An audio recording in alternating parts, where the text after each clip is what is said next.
Oh, how do we do this?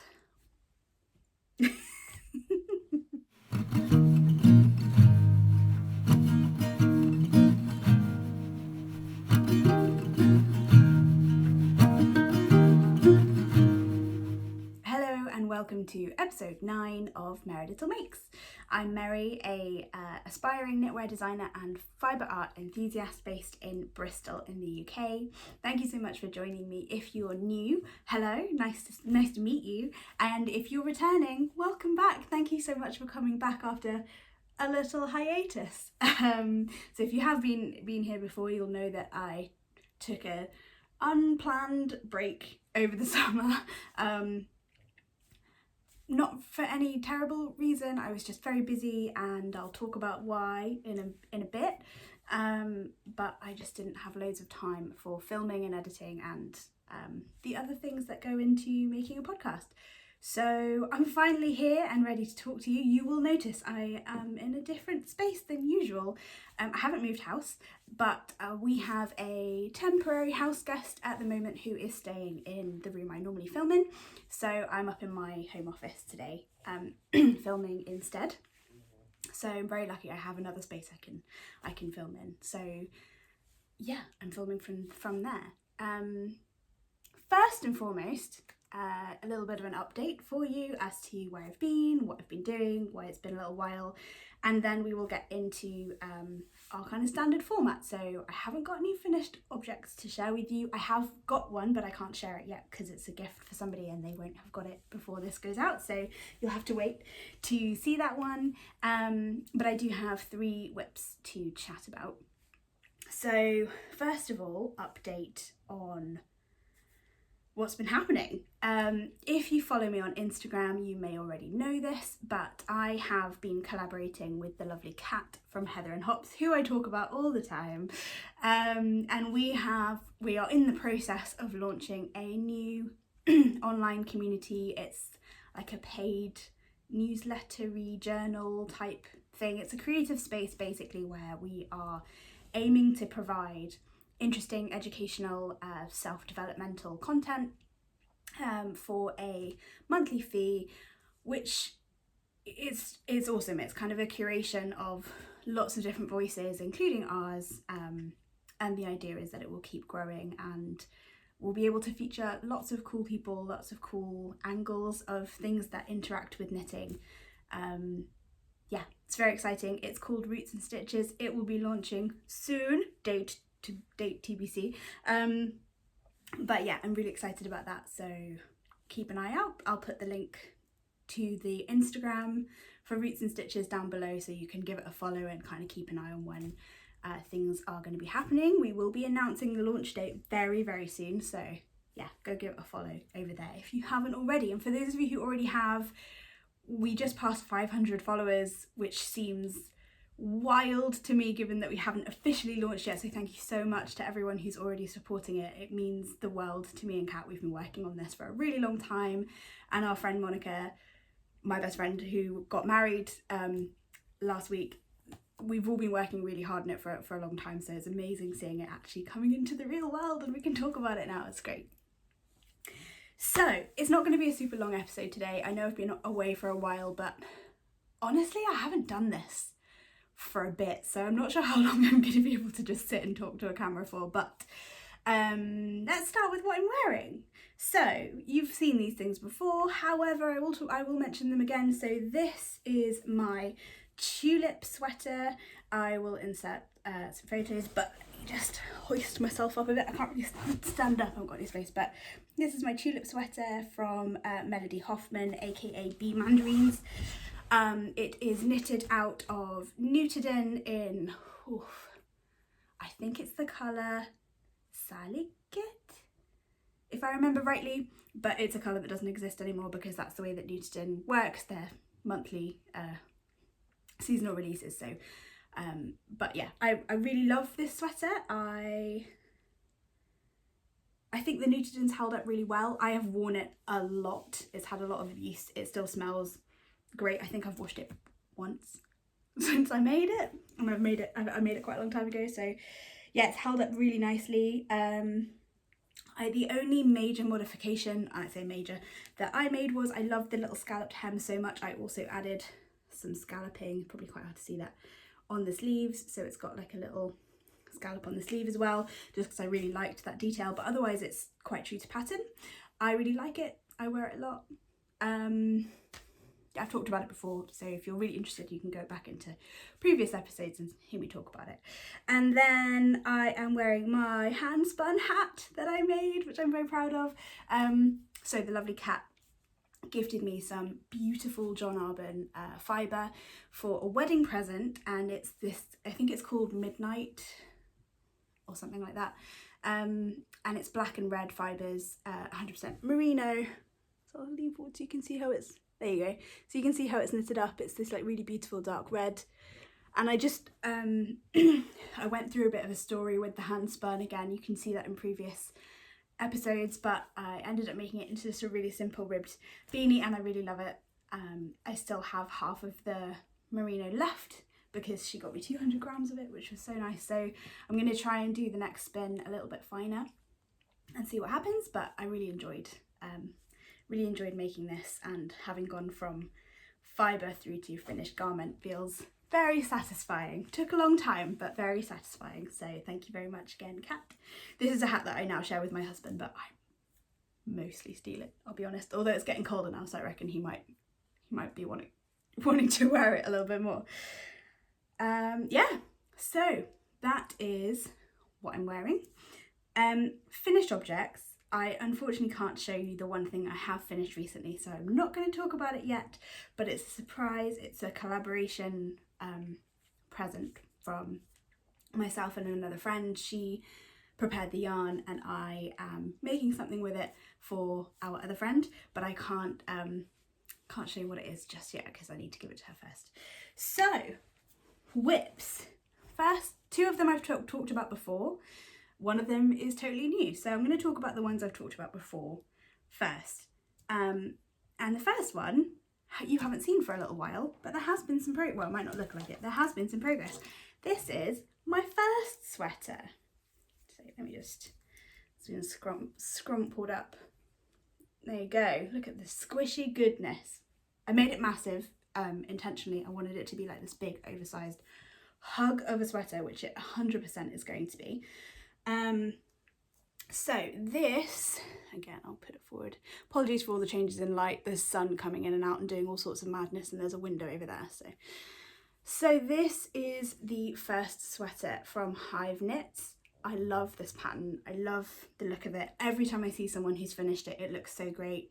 Lizzie, the designer, put such a lot of time and effort into professionally grading it, professionally tech editing it, testing it really thoroughly, putting as many sizes in as she possibly could, and I think for a first pattern I'm honestly still quite astounded by this. So it's plain stockinette raglan in the body, and then it has this amazing super squishy half fisherman's rib sleeve. I won't lie, the sleeves take ages but it's a lovely stitch, and actually once you get into it it's not so bad. I am nearly done with one sleeve and it probably looks crazily short, so I've got another 20 rounds, which is another 10 of these big V stitches because it's a two row repeat. So it probably looks really short, but the amazing thing about half fisherman's rib is it stretches. So if I do this, look at that madness. So it really when you block it out it really lengthens a lot, and Lizzie's accounted for that in the pattern, which I think is super cool. So yeah, I'm probably going to do a little bit longer rib on the cuff than is called for in the pattern, just because I really like how that looks, and I prefer having a bit more so that it's a bit more stable when I push it up, because I just always push my sleeves up.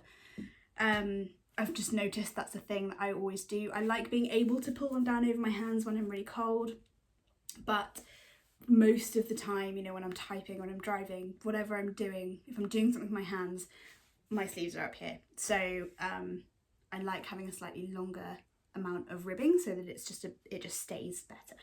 And I'll probably cinch the ribbing in a little bit more than is called for as well. I did this lovely double folded collar as called for in the pattern, and I am going to be putting some elastic inside this to hold it tighter, because that's one thing that Lizzie mentions, is that over time this does start sort of stretching out and out and out, which is very common, to be honest. I mean, this one I've talked about before. I've got a little line of crochet across just the back on the inside to keep it completely, what's the word? Like, it won't stretch at all. There's no stretch in the back, so there's only stretch in the front, and that's really helped stop this just falling out onto my shoulders. So this one, I'm actually, because it's a double folded brim, I'm actually just going to put a string of like invisible elastic on the inside, because you won't be able to see it. And then if I don't like it, I can take it out really easily as well. The crochet method is also great for that, but this way it's being cinched in all the way around rather than just across the back. So yeah, I'm really loving it. I haven't done the ribbing on the body yet. And again, the body probably looks really, really short. That's partly because it's rolling up. If I do this, you'll be able to. So it's rolling up quite a lot. But also, I thought, I was pretty sure I wanted it quite cropped, but I wasn't sure how cropped until I finished the sleeves, because I'm making it quite a lot more oversized than the pattern calls for.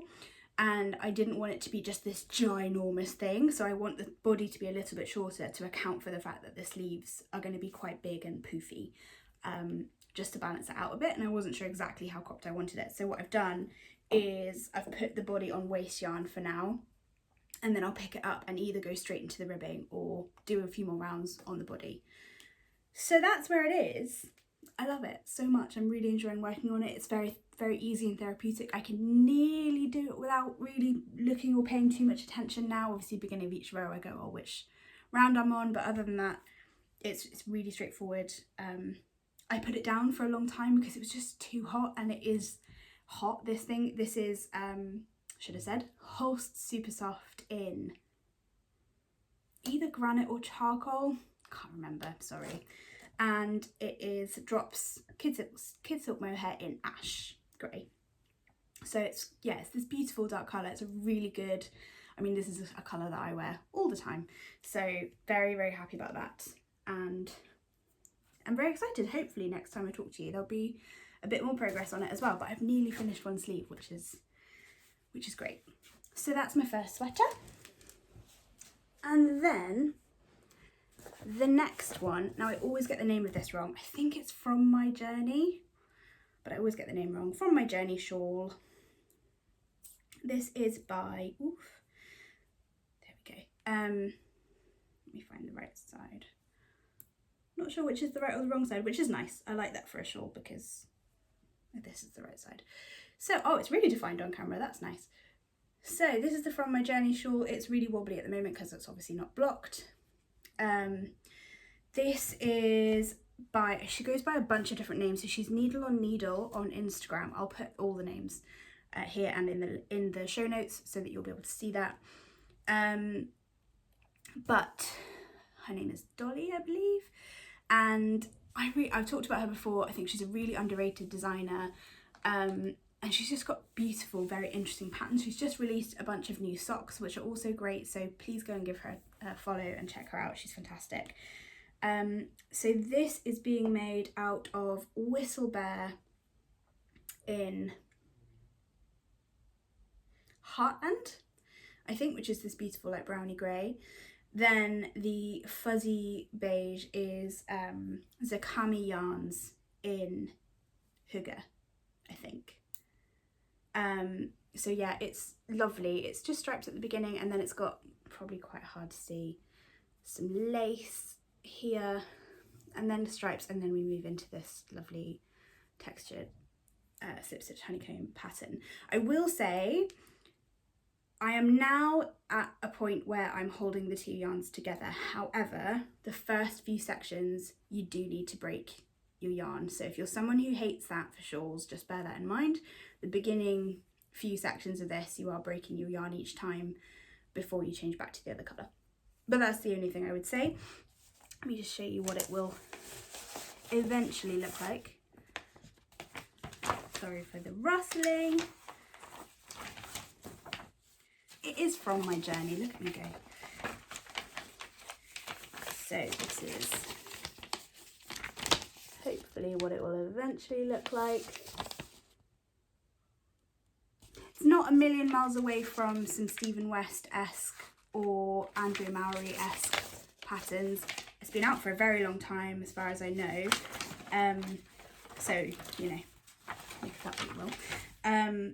But I really, really like it. It is quite an in-depth pattern, which I like. She's really good for that. I've spoken about her before with my candy bar socks, if you remember those, which are to date one of my favourite sock patterns. I just think they're really cool, really interesting. Yeah, so I'm working on chugging away on this as well, slowly but surely. It hasn't had loads of love recently, but I'm really enjoying it, and I think it's going to be beautiful when it's finished. It's so snuggly and warm and lovely, and it will be quite big when it's completed. So there you go. That is my From My Journey shawl. All right, so last one. This one's super exciting and super special. So as mentioned, my best friend Monica got married last week in Italy, and so Kat and I met in a very wholesome way. We met online. I started following her, I joined her Discord, we became friends, and then later down the line I ended up inviting her to my wedding, and because of COVID, that was actually the first time that I saw her in real life, just because we hadn't been able to meet up in real life before because of COVID. So we have a little Dungeons and Dragons group, and our amazing dungeon master is Sarah, otherwise known as Sarah Kareen Knits. She also runs the Sip and Knit podcast, which you should go and check out. I'll put it in the show notes. And she lives in Canada with her partner. So again, we had never met in real life, and they were invited to Monica's wedding, and they came and we met in real life, and it was so unbelievably special because all of us were there. Kat and Alex were also there, and it was just, yeah, it was almost perfect. We were missing one other person from our D&D troop, but it was so special. And Sarah, being Sarah and being amazing, brought all of us a skein of or two of special yarn from Canada that would be difficult for us to find either in Europe, where Monica is, or in the UK. So she brought me this beautiful yarn. I am an idiot who's put the tag down somewhere. Oh wait, I found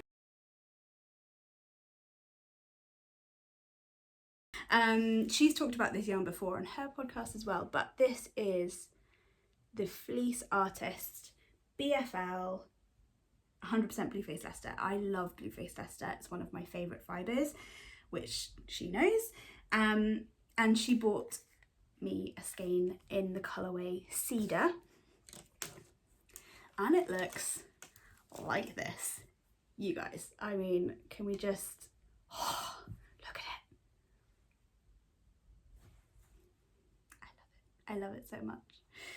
So there are 500 meters in here in 100 grams, so it's definitely a light fingering, like it's fingering to light fingering, because that's a lot of yardage for 100 grams. And I have wanted to make a really simple stockinette fingering weight sweater for quite a long time, and so I decided what I'm going to do is knit as far as I can until I run out of this, and then colour block the rest, and I'm just self-drafting it, so it's nothing super duper fancy, but this is where I've gotten to, and look at it, look at the colours in this. Oh, the colour makes me so happy. I'm like full autumnal vibes today, by the way, guys. We just all the autumn. It's nearly October, my brain's just gone, it's autumn now. That's what's happening. So yeah, I love it. It's absolutely stunning. This is just, I cast on 2x2 rib for the collar. As soon as that was done, I did one round of knit and then increased in divisions of 8. So in this particular stitch count, I think I had 136 stitches, so I'm increasing by 17 every time I increase, and then I'm just kind of roughly working out where the increases should go. And I've tried it on a couple of times, and yeah, so far I'm really happy with it. I'm going to do a couple more increase rounds and then just get to sort of here, split for the sleeves, knit the body down and colour block some other sleeves onto it. I might see if I can keep some back to do green cuffs. I haven't decided on what the other colour should be yet. I am thinking about using Charlotte's Corriedale, Nervous Fibre 100% Corriedale, which I think would be super lovely with this. But I'm also thinking about, I don't know, using, I have got some other fingering weight kicking around. I've still got the rest of the larch, which was the green, the whole super soft in larch, which is like a paler variegated green, which could be really nice. It's 2 greens. So we'll see what the other colour's going to be, but right now I'm just really enjoying rounds and rounds of mindless stockinette with this guy. And it's a circular yoke rather than a raglan, which I haven't done really at all. I mean, I guess I did for the ranunculus a long time ago, but most of the time I've done raglans otherwise, so I'm excited about this one. And it's just self-drafted. It's, you know, not going to be a pattern. That's basically it.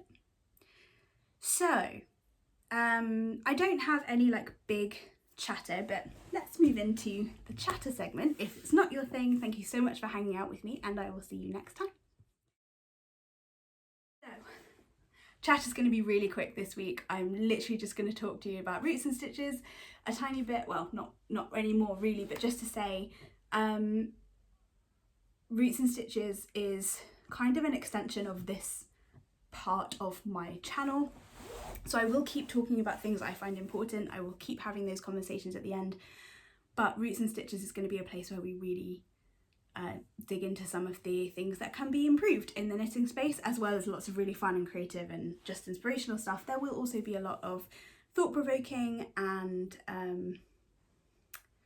accountable, I guess, content. We are intentionally choosing contributors who maybe don't have a massive following or don't get the chance to get their voices heard very often, or who are part of a community within knitting that doesn't get its voice heard very much, that kind of stuff.